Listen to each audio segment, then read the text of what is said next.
Hey everybody, and welcome to Geeks and Drinks. I'm Jason. I'm Jordan. And as we start off usually, our usual drink of the week is our usual RedBreast 12. You can never go wrong with that. I was considering opening this up that I received as a gift from a buddy of mine, Lauren, who he just went on a trip all over Europe, I guess. I mean, He hit the normal spots. I mean, Because he went Germany, Rome, France, England, and Ireland. I mean, you've known him for years. Does he do this a lot, or is this No. okay? This is just like a one-time thing. No, like he used to not do anything like this. It wasn't until we first started doing road trips and stuff like that, and he's like, I want to do this, and that. Mm-hmm. Yeah, when they were in France, he picks me up a bottle of absinthe, and I'm like, I've had absinthe before. It's delicious, and you don't get the little green fairy as, you know, all the rumors in the legends state, but it gives you a very relaxed feeling, much more so than your typical booze. Oh, it's delicious. I think I told you. Mm-hmm. I had it many, many moons ago. My friend Joy gave it to me while we were playing Munchkin Quest. Yeah, let's see what the beers we have. I will go with the Mishmash. I have the Angel City Wit I have from before. Victory Summer Love. Yeah, how is that one? Because we only had one bottle of that.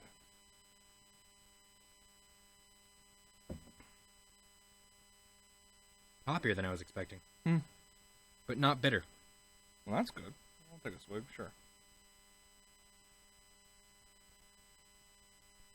That is a bit hoppy. That's still good, though. Like I said, it's I hoppy like it. without being, tasting like an IPA. Yeah, I like it. Let's get to what's been going on for the past week. I know people were going insane over Star Wars, and justifiably so. The Force Awakens, one of the several official posters was released, and the final. We're doing many. There was the one. But there's I would that first one. That's a title card at best. It's not a poster. the first one, yeah. Just because you put Star Wars in the words "The Force Awakens" across like a starry background, that's not a poster. But all the fanboys went, oh. So I mean, yes, they had it was another one. magnificent. Because it basically we're that much closer to having Star Wars. Then they released another one at D23. They released one last week before they did the trailer. D23. And then they also announced that a set of new posters will be given out at certain locations throughout the month of December and January. Like at IMAX is this whole deal. I think it's for like 6 or 7 weeks. Each week you go see in IMAX, your ticket gives you, while supplies last, a brand new poster. So I mean, they're gonna go all out for this stuff. Wait 2 years and buy it on eBay. Yeah, if that. You know, it'll be all over the place anyways. But the trailer itself, I have to give props to JJ and the rest of the team, because it got me excited. It got the hit of nostalgia for me, and it really didn't tell me anything. It told me about nothing. That was the greatest part about it. I laughed that all these people went online after going, oh my god, it looks amazing, to, we're missing people in this. Where's Luke Skywalker? To which J.J. Abrams already in an interview stated, that wasn't a mistake. Yeah. I'm like, perfect. Thank you very much. That tells me that there's something going on with Luke in the movie. We knew he was going to be in it anyways, but we don't have to know what role he has. It's Well, the thing that freaking made me laugh fantastic. is right after the trailer, my buddy Chapman came out and he was like, "It's fucking Kylo Ren." It's like, no, No, it's not. no, two different people. Oh, there's Because people. they didn't even come out. It's like, it's not Luke Skywalker's Luke Sky. Kylo Ren is his own dude. Yeah. This whole, well, a lot of people are saying, you know, it is, or Kylo Ren is Luke, just because in the trailer he goes, I will finish what you started, and it looks like he's looking at the... It's all voiceover, though. It is all voiceover, but they try to make it look like he's trying, not a disciple, but some people say, oh no, he's continuing what his father started. It's Luke. He went to the dark side. Yes, we know in the now legacy books in the expanded universe, he turned to the dark side for a bit, then came back. Disney already took a chainsaw to that. That's no longer canon. It doesn't matter anything. That's what was fun about it. I had to explain that to a friend of mine. I'm like, yeah, all the shit that originally happened, that doesn't exist anymore. Well, just like with, you know, the other characters like Finn and the other new characters, they're not giving their last names out because that's going to be a key part of this movie. Again, giving us information, making us hype for it, but don't tell us a goddamn thing. Oh yeah, Love it. It's interesting. A friend of mine, she was asking us like, wait, that doesn't make sense. Who's that? Like, what's this? I'm like, I honestly have no fucking idea. No. Because what do you mean? I'm like, I don't know. What do you mean you don't know? I'm like, anything that existed prior to this movie, with the exception of the pre-existing movies, was pretty much retcon. So it doesn't count anymore. Exactly. And with the trailer and everything they're releasing, they're being very, very careful to tell you. They're giving us everything and telling us nothing. I love it. It is the weirdest, coolest thing ever. Because how it's said that this is a very rare thing to get in movies nowadays. There are so many trailers out there, especially like dramas, will give away every single part. The intro, the plot, the twist, the resolution. They put all of that into the trailer. Comedies do it the worst. Like, they're usually, some movies, they'll just show you, like, all of the fucking jokes from the movie, and it's fucking ruined. Because they want to get you hooked into it, thinking that, I had all this great stuff. There's probably more. Yeah, and there's not. And then with action movies, they show you all, like, the big adventure action-y scenes. Someone getting hit, someone blowing up something else. Yeah. But, I mean, nowadays, like, it's usually, you can watch a 3-minute trailer and be like, I'm good. Yeah. And even then, trailers shouldn't, in my eyes, shouldn't be more than a minute and a half. Yeah.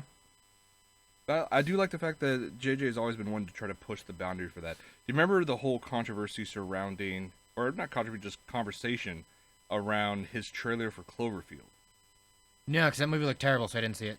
I actually enjoyed that movie. But when the trailer came out, it was just, this is the trailer, the green screen, this has been approved. And then that was it. You had no information about it. You didn't know what was going on. It looked like one of those found footage films that you start to hate. But then I'm old school hating. Or what, you going back to Blair Witch on this? Yeah. Like, Jess and I are like, that looks fucking stupid. But it's really fucking scary. Doesn't matter. Why is that chick dripping on herself? Like, just, like, why would this looks stupid? Mm-hmm. It's really scary. I remember watching it going, no, that's just really fucking stupid. I got through about the first 10 minutes of it and went, I'm done. And the shaky cam is nauseating after a while. I Well, can only imagine that was the same problem with Cloverfield. I had to take a Dramamine before going in to go see the movie. That being said, once I got past that point, I actually enjoyed it. I know. To each their own. Bullshit, you know it. Yeah. I've always liked JJ's work, so let's leave it at that. What other Star Wars stuff we have here? Oh, yeah. EA launches this trailer, the launch trailer for Battlefront. It doesn't count as a launch trailer. The game doesn't come out for another, 2 weeks. No, longer than that. Well, 3 weeks. Yeah, 3 weeks. Okay, the game doesn't come out for another 3 weeks. You can't call it a fucking launch trailer. When you call it a launch trailer, it should be it comes out the day it launches. The day it launches.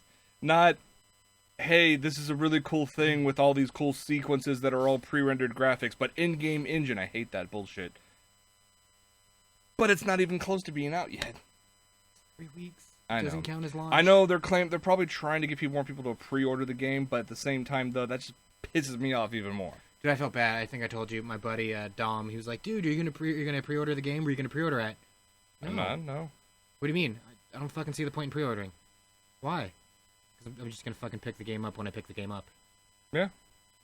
Well, dude, if you go here, you get this, and if you go here, you get that. I'm like, okay. If it's anything that's DLC, I'll fucking get it when they inevitably release it. And they're like, "You want my money?" Yeah, just give it. Yeah. Plus, at that point, I can wait and see if it's any good. True.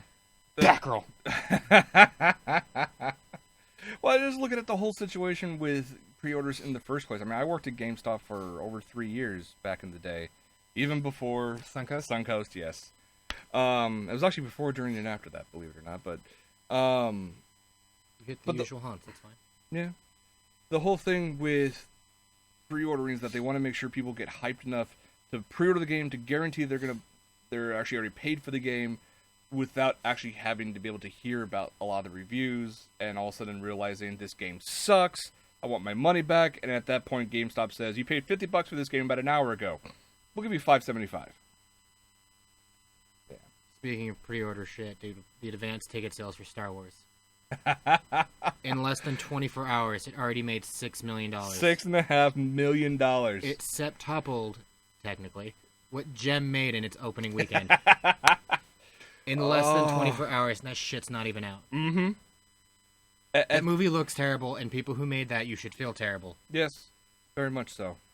The whole thing with pre-ordering is that they want to make sure people get hyped enough to pre-order the game to guarantee they're going to they're actually having to be able to hear about a lot of the reviews and all of a sudden realizing this game sucks, I want my money back, and at that point GameStop says, you paid $50 for this game about an hour ago. We'll give you $5.75. Speaking of pre-order shit, dude, the advanced But yeah, they're already looking at this situation with the pre-order tickets as crazy fast as they went. There are several AMC theaters across the country who have announced that 24 hours. Yeah, for the full 24 hours, starting at I think like 7 p.m. Which that whole thing, yeah, I know. So it's one of those that for that first weekend, be hanging out with friends, get out of a bar, 2:30 in the morning. Go see Star Wars. I'm sure it's showing somewhere. Sure, let's go. I wonder if they'll do con seating. Oh yeah, I want to buy my ticket for this showing, and this showing, and I'm gonna camp out in my spot, and this is where I'll stay for the next 8 hours. And you'd be happy the whole time. Not me. I don't. No, fuck that. I'm that weirdo who still hasn't even bought a ticket. You saw me when they announced it. I did a mad rush all over the internet that I could find, and of course, every single ticketing site was just they fucking crashed like Comic-Con in March. Everything crashed. Took me like 35 minutes, but I finally acquired 2 seats. So, 2 tickets for it's an earlier showing, but that's fine because that means I can go see it then, and then I can go see it again that night. You forget, if I really enjoy a movie, I have no problem going to see it over and over again in theaters. Whatever, Frozen. Hey, I had no problem seeing that number of times in theaters, so I fully enjoyed that movie. But when you're talking about all the Star Wars news, you have to go back to the bad stuff, i.e., Lucas, who never learned how to just leave stuff be. Well, in all fairness, what's the old quote? True art is never finished. True. But at the same time, though, there are just things that I think he did well. But it's a classic and should have just been fucking left alone. I agree completely.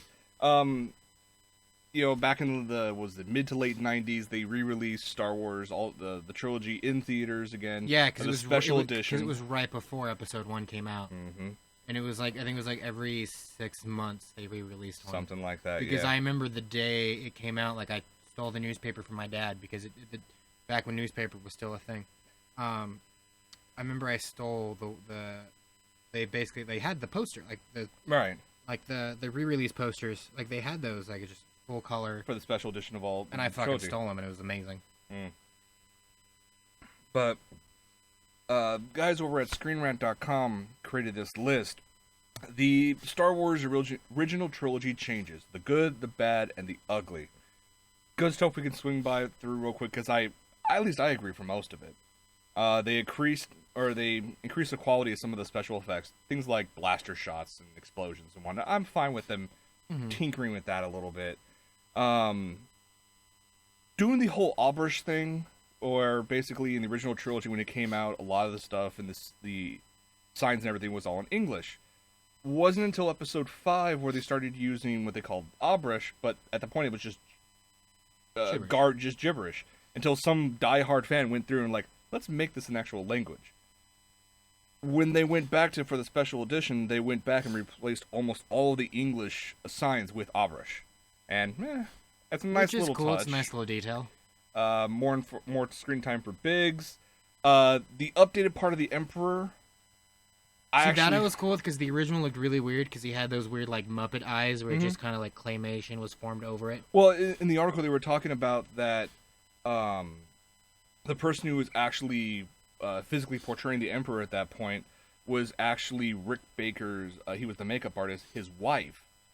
He put her in aged makeup and then created little eyes that kind of looked like chimpanzee eyes, and recorded that.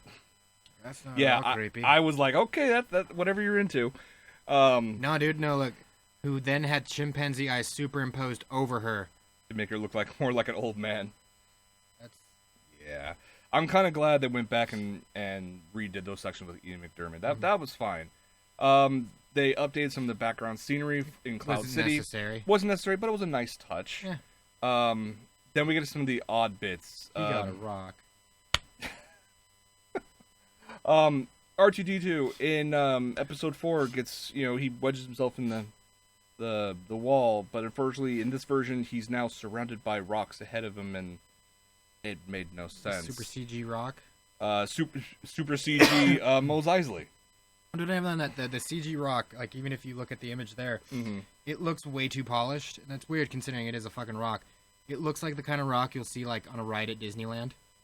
Yeah, where it's like foam concrete or something. It doesn't look like a real rock, but it looks like a rock. In the background, remain seated, please. Yeah. Somebody says sentados, por favor. Cinnamon toast and tacos, por favor. The whole scene. The Psylocke pit having weird tentacles now. Yeah, like all that And a extra weird detail. beak. And they even added the voice effect of that too. And I'm like, did it really need that? Yes. I really It needed to look more like a demonic vagina monster. No. No. Oh god, it was bad enough. Well, I guess we have to do it this way because this came first, actually.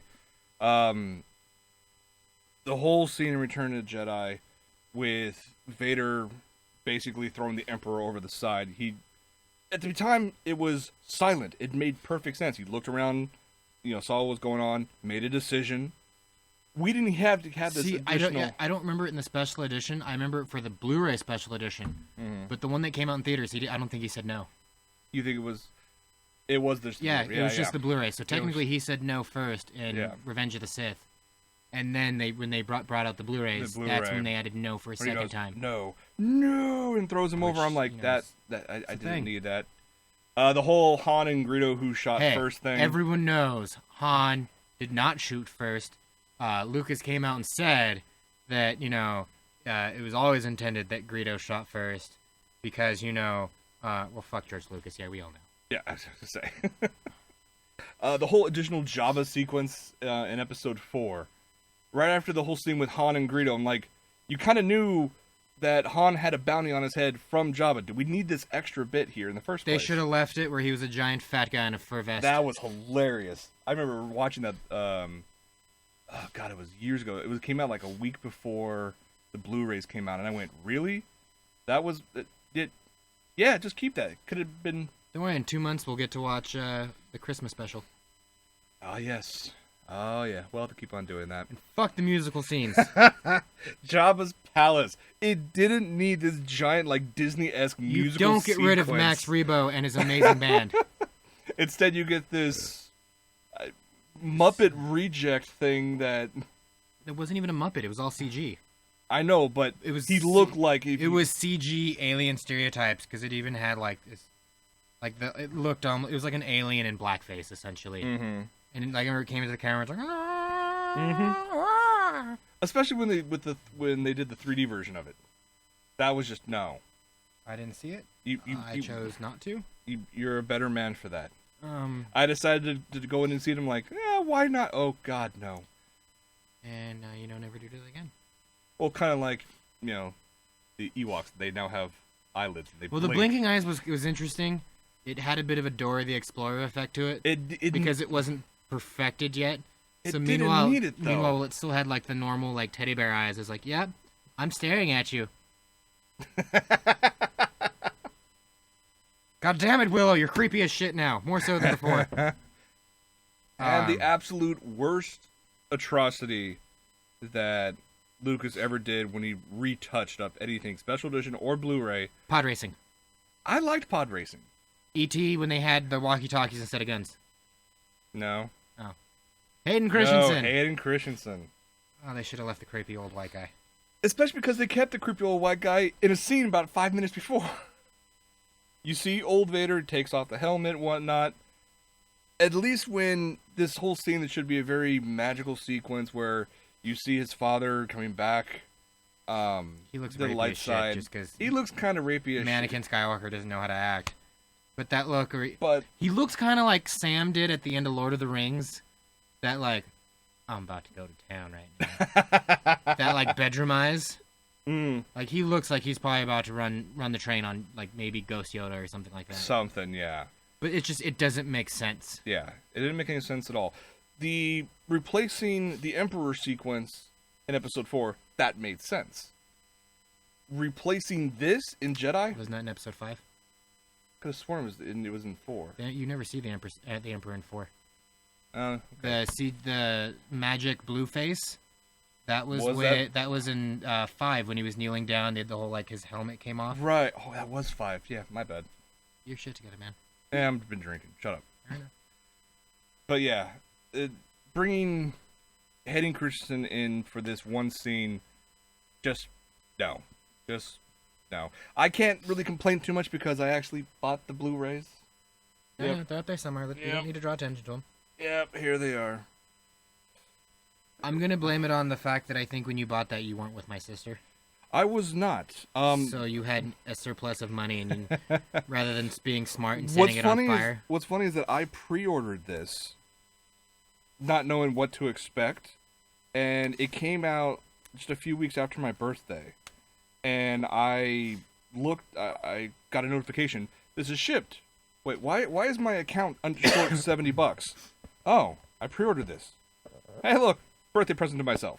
You know what the most depressing thing that wasn't on this list that they changed? In the special edition edits, they got rid of the Ewok Celebration song. Remember, that was one of the things they did true. At the end of Jedi. They didn't have the Ewok Celebration music. And no, they had a small. They significantly cut it down. No, it wasn't there at all. Like the yup, the weird little whatever. Yup. That music wasn't there. They replaced it with something else. Oh, because they go from world to world and they jump to all the worlds that you've seen from episodes 1 through 6. So. Huh? Yes, it was bullshit. Bullshit. At least Disney, they keep on. There's always rumors that Disney's going to come out and release an unaltered version of the original trilogy on Blu-ray. You know they will just make a crap ton of money just with that alone. Oh, yeah. So there's very few things I'm certain of. You know, if they make Killing Joke in Bruce Timm fashion, sell like hotcakes. Yeah. If they release the original theatrical cut of Star Wars on Blu-ray, it'll sell. Yep, exactly. Oh, what else do we have here? You know what? We're talking about movies. We have, 3 days till Halloween? We do.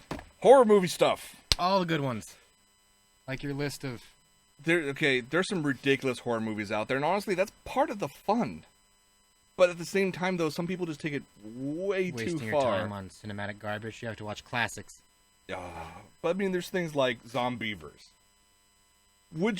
Eat a bag of dicks! Is an actual line from that movie. When... You can have so many different types of zombies out there. You run out of ideas, so you have to go zombie beavers. Come on, dude. Wolf Cop's not on this list. Wolf Cop is great, though. Idle Hands isn't on this list.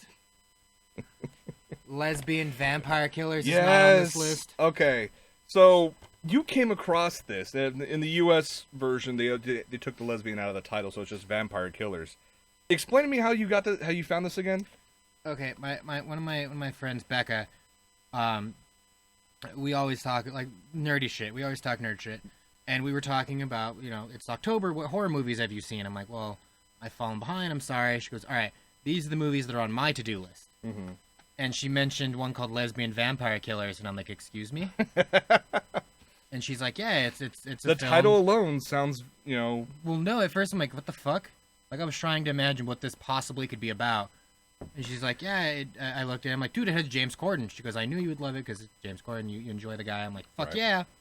Man's delightful. He's dreamy. He's delightful in anything. Have you not seen his videos where he sings in cars with, like, famous celebrities? I have seen those, yes. Stevie Wonder one? Oh, that was good. I like that one. Delightful. But when I was looking into the movie, because the only thing I knew was the title and James Corden, the synopsis for the movie...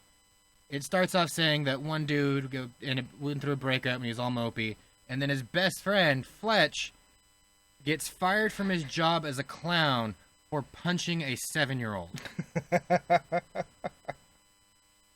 And James Corden plays his character Fletch, in which case, I'm in. You're in, yeah. So I remember I immediately went on half.com and all these different websites trying to find it, and you're like, it's on Amazon for this much. Done. Jason, shut up and take my money.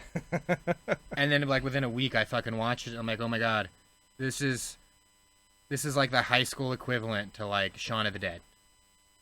Like, it's British comedy horror, and it's fantastic. Oh, man. But you just have to be under the assumption, or not under the assumption, but you have to be under the understanding that it is very, very immature. I can only imagine. I'm just looking at the But it is really funny. I mean, yeah, James Corden's in here. The Eighth Doctor, Paul McGann. Paul McGann's in here. Oh, man. Yeah, I'm going to have to watch this, like, tomorrow. Mm-hmm. Because this looks... Yeah, I'm going to have to watch that. Sorry, what was that? What? said tomorrow. I was like, no, the Pats game. Afterwards. Yeah. But anyways, this list of horrible movies, Zombievers is on there, justifiably so. Because the one thing I have, it's most ridiculous horror movies ever made. Some of these aren't ridiculous; they're just really, really bad. Yeah, beyond the point of it's so bad it's good. It's so bad it's bad. Yeah, like Zombievers, like that was something I watched. I remember going, I remember when the trailer came out, it was around the same time as Wolf Cop, and I'm like, I have to watch these movies. And eventually I did. I liked Wolf Cop. That was... Yeah, that was something. Yeah. And then the next one on the list is the movie Teeth. Oh, God. Vagina Teeth. That's enough said. Moving on. Rubber. I remember seeing this thing a while back.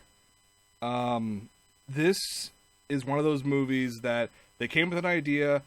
You do not want to try to figure out the physics, the reasoning, anything. Just watch it for the sake of watching it. Rubber surrounds itself with a sentient, psychic rubber tire from like a truck, like a pickup truck. And it rolls around killing people. I'm not making this up. It only gets weirder from this list. Oh, Yet they'd exclude things like idle hands. I'm really surprised by that, yeah. I mean, we have things like, From Beyond in here, but... I'm just saying, you have movies like this, like it's based off of H.K. Lovecraft or some shit like that. Yet, you don't have like decent ones. Well, I guess most ridiculous horror.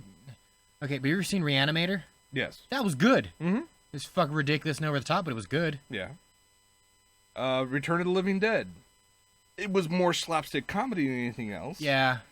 So I wouldn't really call it like a ridiculous horror, but... Okay, ridiculous horror. At that point, why wouldn't you have They Came From the Shadows? Mm-hmm. Which is the New Zealand flick made with not Britt McKenzie, Jermaine Clement. Yeah, it was Jermaine. Yeah. It's Jermaine from Flight of the Conchords, where it's like a mockumentary about vampires. Mm-hmm. That was fucking ridiculous, and it was awesome. I take qualms with you, Screen Rant. Yeah, this is not a complete list by any stretch of the imagination. Killer Clowns from Outer Space. In space, no one can eat ice cream. Come on. They basically cocoon motherfuckers in weird cotton candy, and they eat them for some reason. Because reasons. Cause Attack of the Killer science. Tomatoes and its sequel. Well, dude, Attack of the Killer Tomatoes, I remember Brian actually made me find this movie. Mm-hmm. Because he's like, dude, this movie's really, really good. I'm like, all right, well, I've never fucking even heard of it or seen it, but yeah. Okay. We had to go to a fucking Virgin Mega Record store to let you know how long ago this Wow. was. And I basically, we spent like the entire day, I'm like, trust me, we'll find it. We found it, we watched it, I'm like, we're never watching this again. Oh, God. When it's trying to be scary and you legitimately just see like a tomato rolling down the road. Mm-hmm. I'm intrigued by this one. Yeah, Night of the Lepus, Lepus. This came out in 1972. Essentially, a bunch of scientists inject hormones into a bunch of rabbits in hopes of disrupting their breeding cycle, and instead, they escape. They grow into these huge, car-sized rabbits, roaming the city, destroying and Rampage! destroying and eating at will. We got intended. Oh, it's gonna be bad. It has to be horrible, but I'm sure I'll find it eventually. Maximum Overdrive. Yeah. Did we need? What was the point of having Green Goblin on the front of this? I semi? I couldn't get over that. It made no. No. That doesn't the movie star like Coach Bombay? I think so, actually. Like, 'cause I remember Brian tried to make me watch this not that long ago, and I'm like, change the fucking thing. Why? I can't take it seriously, the fact that Green Goblin's on a Tonka truck trying to fuck shit up.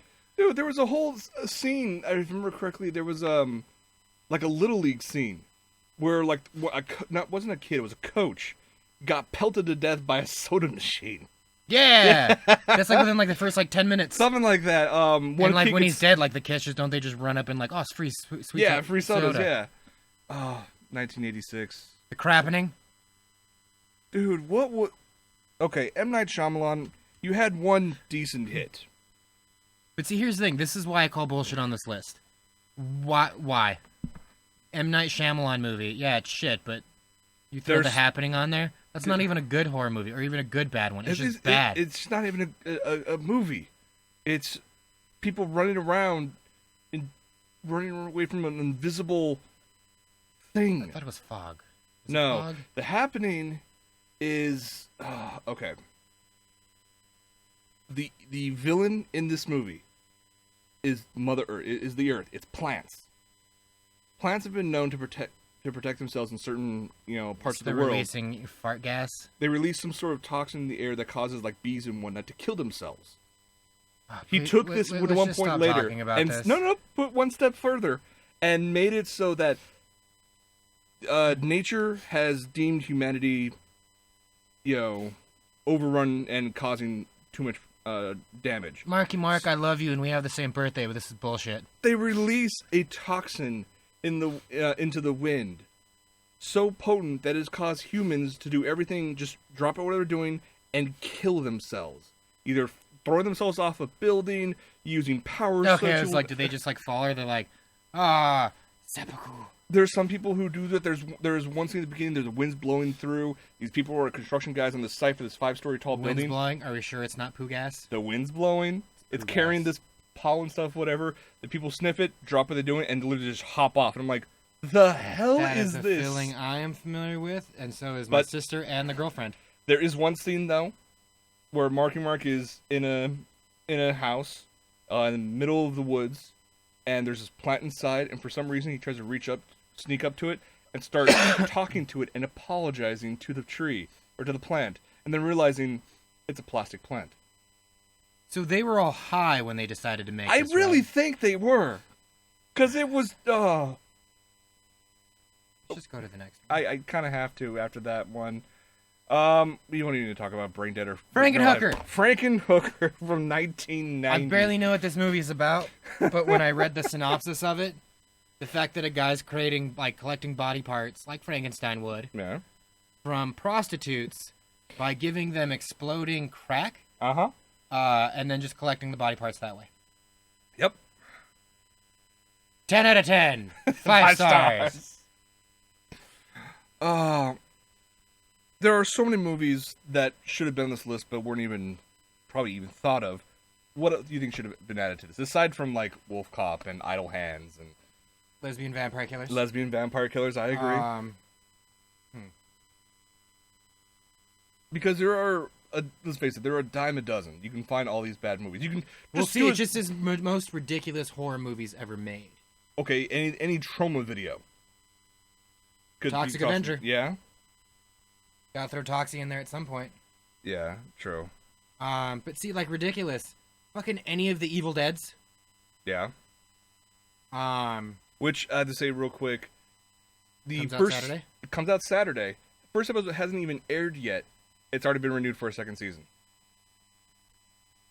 I believe it. Yeah? 'Cause I don't imagine it being expensive to make. No, not really. But I don't know. I just look at a lot of this stuff and I go, I'm sure Bruce Campbell's just doing it because he needs to work. yeah, at that point. Well, no, and I I mean that don't know. nicely as possible. Like, Bruce Campbell's one of those guys that always prided himself on keeping busy. Mm-hmm. Like, he's never been like, oh, I've done my time, I'm done. He's like, I Sure. want to keep doing things, I want to keep working. And, Sam Raimi's always been there to be like, I started my career with you, let's end my career. Then they made Spider-Man 3. Mm-hmm. But then they're starting back up with this because, it's the last good thing he's done. Yep. It'll be good. Yeah. I mean, I'm trying to think of other bad horror movies that could... Oh, dude, what the fuck? I want to say Phantom Zone? Phantom Planet? The Forbidden Zone. The Forbidden Zone. Come on, that movie had Oingo Boingo in it. But you have Danny Elfman as the fucking devil. And that's not on here? And that movie's pretty fucking ridiculous. Well, there's plenty of non-horror ridiculous movies out there, too. So we could spend all night here on that. But let's move on, because there's so many other stuff to talk about. Let's talk about Doctor Who real quick. Well, more importantly, K9. Out of the blue, K9, is getting his own movie, Timequake. I'm intrigued, but was it necessary, or is it necessary? I look at it this way. When, a few weeks ago, when they announced the latest spin-off TV series, Class, that one just looked dumb. I know it's designed for young adults, but at the That's same... them trying to get back to the Doctor Who roots of the fact that Doctor Who was originally meant for kids. Yes. And now it's predominantly 20 to 30 somethings watching it. Yes, very true. That's I understand. Why they're like, we're getting dark and gritty. I understand why why they're going down that path. So all of a sudden they turn around and say, K9 is going to have his own movie, multi-million-dollar budget, going to be shown in theaters. This is not a direct-to-video release. Yeah. K9 was a cool character, but can K9 really hold an entire movie by himself? I'm wondering if this is going to become like the next Minions, where they were great as sidekicks and side characters and little gag bits, but as the sole Kids character... will fucking eat this shit up, though. Ah, they will, but... I mean, there's probably an audience for it out there, dude. Look at that Paddington Bear movie. Yeah, that's getting a sequel. So. You know how much that movie was made for, like, what, $12 million, some stupid shit like that? Something like that. I made it. And it made, like, 300 Something worldwide? ridiculous, yeah. Yeah, I think it's going to be okay. This could easily be the same thing. Mm-hmm. Like, maybe most American audiences won't really get it, but... Yeah. So, we'll see what happens with this. Plenty of time to see what happens, for the sole fact that it's not scheduled to be in theaters until 2017, so... There's that, at least. Couple other things real quick. Couple gaming news, actually, because France has their gaming expo thing right now. There's Gamescom in Germany, you have E3 here in the States, Tokyo Game Show in Japan, and then in France they have this Paris Games Show thing. Yeah, I know. So they released a couple new trailers from some new games. Quantic Dreams, the guys who worked on Beyond Two Souls and I can't remember the other games off the top of my head. They released a new trailer for a brand new game called Detroit, which is a continuation of the tech demo that they created for the PS3 years and years and years ago. I think pre-Heavy Rain, where if you guys haven't seen it yet, you can go look online. It's on YouTube. It's basically about an android named Kata being put together, going through the whole startup process, making sure everything works, making sure memory works just fine. Looks like Jennifer Lawrence, but less gorgeous. And then starts being taken apart, and the android freaks out and says, "I'm afraid." And that's where it stops. And like, you shouldn't be able to feel anything. What the hell is wrong with this? Why would you program me to feel pain? And gets released out into the world. That apparently is the basis for Detroit. Okay, sure. That could be very good. The dystopian future of Detroit. Aren't they already just... Dystopian, yeah. Dude, because we one of our coworkers, he's from Michigan. He sent me a YouTube video of someone just driving around, like, the suburbs of Detroit. Mm-hmm. It looks like a fucking third world country. Yeah, it pretty much is. Like, originally, like, I would probably joke about saying, let's go to Detroit, fucking RoboCop, ha, Murphy, nah. And now it's like, let's not go to Detroit, no, God, no. If I wanted to see poverty, I'll just drive 3 hours south and go to fucking Mexico. At least then I'll get some tacos. Tacos. But the other big give me news: No Man's Sky. This giant, procedurally generated, for lack of a better phrase, universe, has been teased for off and on for about 5 years now, and we finally have a somewhat of a release date for when you can actually play the damn thing. No Man's Sky will be available in June 2016, so about 7-8 months from now. This thing, have you seen anything of this, or no? Okay, so, how to explain this? It is a space exploration / battle / resource gathering sim. did you watch some of it during E3? Maybe a year ago, I think. Essentially, everything's all like neon, weird colors and whatnot. Essentially, you just fly to planet in the universe. You can go explore, pick up resources, find other people, battle them out and whatnot. Effect. I love Mass Effect 2. This thing... Mass Effect 2 is okay, but Mass Effect 1 was really good. Well played. See what I did there? Well played. But this thing, everything was generated by a computer. It wasn't built by an artist or by the team there. So it's a near infinite universe of what can be built. There's to the point where the developers actually have announced they've created probes in the game to go out and scan all these worlds that have been procedurally generated just to see what the hell is out there. It's a very ambitious project. Hope it doesn't fail. I really hope not. It's nice to see some originality in games. It's That being said, I still need to pick up the Uncharted 1, 2, and 3.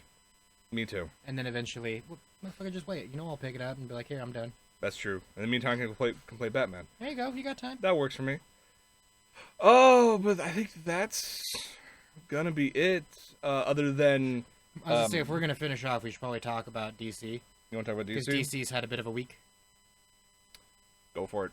Unfortunately, they released more images of Suicide Squad via Empire Magazine. See, there's a reason why in the media notes for this episode I wrote the description no. Yeah, in the notes for the episode, instead of being like, new video game release, yay or nay? Star Wars trailer, thoughts? Like, basically a general description. The one for this just said no. And then had the link next to it. Basically, they're trying to hype up Suicide Squad, and no. Yeah, it just because a lot of it, I feel like they're trying to make the Joker seem cooler than he actually is. Like, I feel like because he got all the general backlash in the beginning, like, now they're trying to be like, no, guys, like, seriously, he's really cool. Like, no, he really isn't. Like, in your group of friends, like, there's probably, like, that one guy who brings his younger brother, and the younger brother is just, like, a piece of shit. Like, because he doesn't really get the jokes, and he's immature and annoying. Right. And, like, at first, they're like, no, like, fuck that guy. And Warner Brothers comes, it's like, no, like, he's not bad. Like, could just give him a chance, and keeps trying to shove it in our face. Hoping that, with enough saturation, like, we'll embrace it eventually. Basically, DC has come out and released, or Empire has come out and released a couple images. A couple of the Joker. Yeah. One of Margot Robbie as Harley Quinn, which I'm less and less hyped for. Like, that was supposed to be, like, my one shimmering The one hope for thing, that. like, you're like, please let this at least one part be good. No. Like, Rose clinging to that fucking door, just kind of going, just let me have this. This is mine. Don't ruin this. And then every time they release something, it's not great.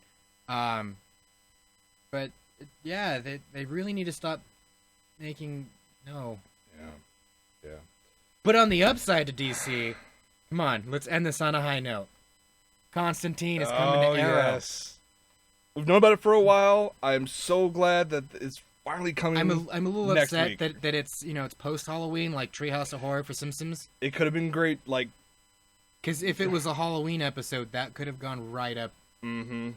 Like, I feel like timing-wise, that would have been perfect. Mm-hmm. But, like, we're getting Constantine back, for one episode. Not even that. The fact that it's Matt Ryan? Yeah, Matt Ryan. Matt Ryan He's back as Constantine. He looks exactly the It's right... the exact same character from the abandoned NBC show. Except this time, he's teaming up with the Green Arrow, Black Canary, and the rest of the gang. Mm-hmm. Oh, so hyped, and I want it now. I can't wait. This episode will release November 4th on the CW network. Even if you have not watched an episode of Arrow, I highly recommend sending your DVR to this one. And then you have, a little less than a week to watch. First 3 seasons are on Netflix. Go. Start catching up. Binge like a motherfucker. That's going to be tough. Yeah, like, literally, after seeing these images and, like, showing them to you, I just immediately thought of, like, the Fates from Hercules. It's going to be big. Oh, I'm so hyped for that. Like I said, DC movies suck. They do not look good in any concealable means. But DC TV. So good. Fuck Harrison Wells. But, alright, we ended on a good note. That's all we needed, so. That's the gong that lets you know we're done. So, I guess, other than that, thank you for watching, as always. It's been fun. Yeah, so, for Geeks and Drinks, I'm Jason. I'm Jordan. Cheers, Internet.